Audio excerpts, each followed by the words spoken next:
Why do some boys grow into capable men while others stay dependent for life? We assume it comes down to love, or discipline, or luck. But look back far enough and something stops adding up. Rome, Sparta, cultures that never met, oceans and centuries apart. The fathers who raised the strongest sons all shared one strange habit. And there was something they refused to do for their boys, no matter how much it hurt to watch, no matter how much it hurt. And every one of those sons grew into the kind of men other men followed. Leaders. And about 2 generations ago, we forgot what they knew and thought we knew better. We didn't. But by the end of this, you'll know exactly what those fathers refused to do and why it made their sons unbreakable, powerful, and strong. So, let's take a wee look into our past. It's the 9th century in Sparta. A Spartan boy was given less food than he needed, on purpose, then left to solve this food shortage problem by himself. And if he stole to survive and got caught, he was punished severely. And the amazing thing was, he wasn't punished for the stealing. He was punished for getting caught. Strange, right? Because if the goal was obedience, that makes no sense. If the goal was kindness or protection, then it makes even less sense. So, what were they building in young men in Sparta back then, and why were they building it this way? Now, let's move our attention to Rome in 29 BC. A Roman father could have made life so easy for his son. After all, they ruled the earth, with many Romans having great wealth, status, power, connections, and influence. They could have opened every door, removed every obstacle, solved every problem, and made their sons kings of men by birthright. But instead, Roman boys were handed responsibility and hardship early and often. Real responsibility, real work, and they were absolutely accountable for their actions and the consequences of those actions. Work that mattered for the family as a whole, work that could go wrong at any time and have negative, real-life consequences for everyone around them. Work where mistakes had life and death outcomes. They even had a word for what they were building. Virtus. Not virtue, virtus. It was nothing to do with morality or culture, so it must be something weirder? It must have something to do with proving their worth as a man, maybe a strength demonstration, or responsibility and capability earned by their actions. That would make sense, right? So, now we've got different cities, different countries, a completely different culture and time. But we've got the same undeniable pattern emerging. Then the clues become stranger, more transparent, because this wasn't only happening in Sparta and Rome, it was happening all across parts of medieval Europe. Noble families repeatedly sending sons away from home to learn this valuable pattern and receive this training for their future. And here's where it gets even stranger. A boy would leave his father's house and serve in another man's household.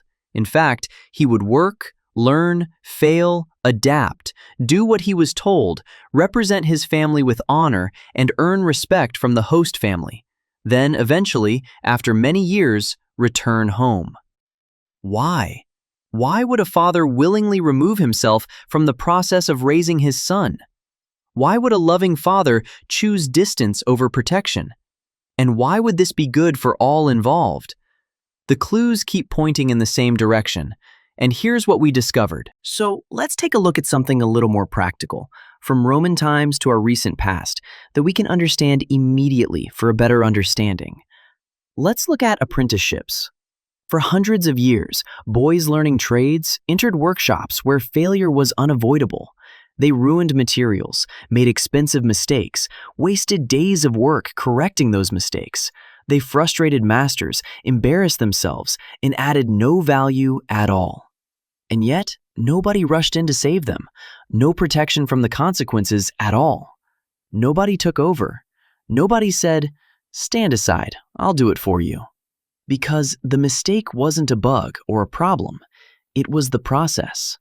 And the struggle wasn't a flaw. It's the point. It's ancient success training. And then the pattern starts to emerge slowly. Sparta, Rome, the apprentices, the foster houses. Different languages, completely different religions, and different centuries, but the same refusal from the fathers. Every one of those fathers stepped back at the exact moment modern fathers step in to help or take over. The moment the boy struggles, when the training is just beginning, or the moment he became frustrated and he looked lost. The very moment he looked like he might fail. That's the simple discovery, the pattern that serves through the centuries. It wasn't what the father did in these situations, it's what they refused to do for their son that mattered. But here's the thing nobody realized had happened and isn't happening today. Because none of these fathers thought they were building confidence. Confidence is a modern word, and they were building something much deeper, richer than anything else. That special thing where confidence comes from. Think about the strongest man you've ever known, the man who stays calm when things go wrong, the man who is cool under pressure, the man people naturally turn toward in a crisis, the natural leader. Where did that strength come from? Do you think it was the praise he received? Maybe it was all the encouragement, or maybe it was that someone special constantly telling him how amazing he was. Or do you think it came from somewhere else? It all starts to make sense when you see the clues lining up now, and we discover what was really going on back then. The hungry Spartan child, the Roman boy carrying real family weight, the apprentice ruining the work for years, and the son sent away from home to serve a new master. Different worlds, the same refusal from the fathers. They refused to solve what their sons could solve themselves because they understood. The obstacle was never in the way. The obstacle was the way.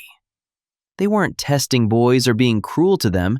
They were building and crafting men.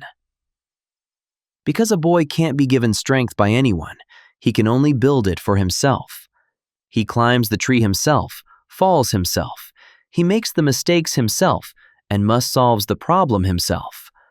A struggle solved for him creates dependence. A struggle solved by him creates capability and independence.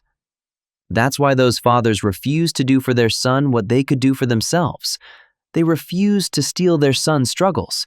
They wanted them to be strong. Now look at us.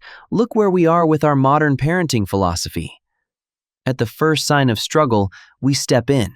We give the answer before he can think. We rescue before he can try, and we even lift every weight before he gets a chance. And we do it out of love. Boys today have more support than any generation in history, with more guidance, more protection, more rescue, more nonsense thrown at them. And the result? Anxiety is rising, confidence is falling, and more young men than ever can't find themselves and feel stuck.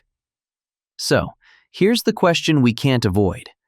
What if boys aren't facing too much struggle, but too little of the right kind? What if we spent decades removing the one thing those fathers fought to protect? That one thing that a father can do that mothers can't, and the real danger was never the struggle. It turns out, it's the boy who never gets the chance to overcome the struggle. The ancient fathers loved their sons too. The difference is, they feared something more than struggle. Dependence. They feared raising a man who could not stand on his own 2 feet, a man who looked confident until life became difficult, and a man who needed rescuing long after childhood ended.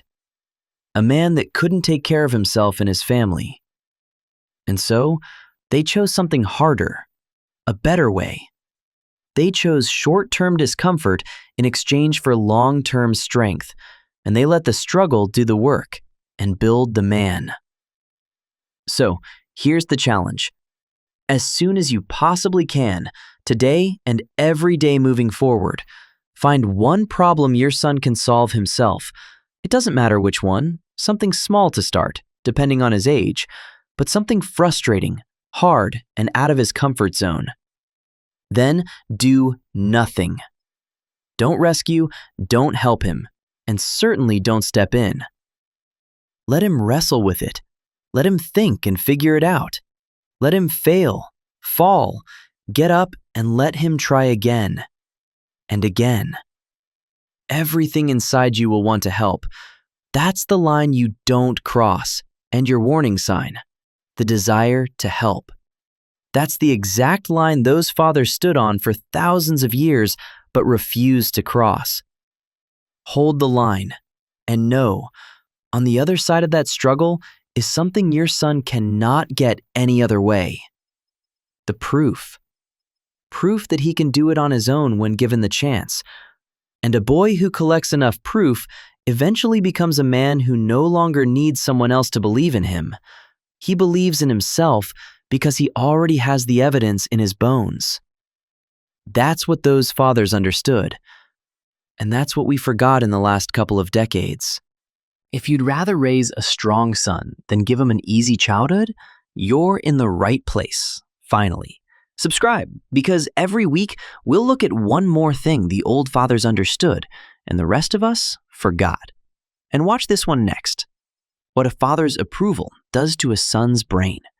Because once you stop solving his problems, there's still one thing he needs from you, and getting it wrong undoes everything you just learned. That's the other half of this.